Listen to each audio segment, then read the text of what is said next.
Çocuğumuzda öksürük, bazen diş çıkardığı dönemde hastalık olmayacak şekilde tek tek öksürükler olabilir. Bu normal, tükürük salgısının artmasına bağlı olarak.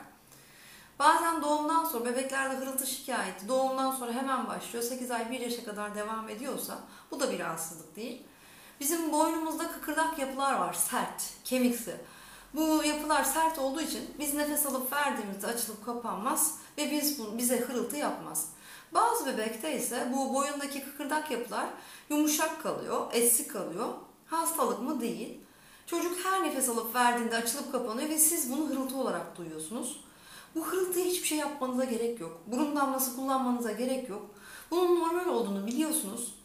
Bu hırıltı heyecanlandığında, hareketlendiğinde artıyor. Uykudayken, sakinken azalıyor da kayboluyor. Hiçbir tedaviye gerek yok. Burun damlasına gerek yok. Bu sese alışalım.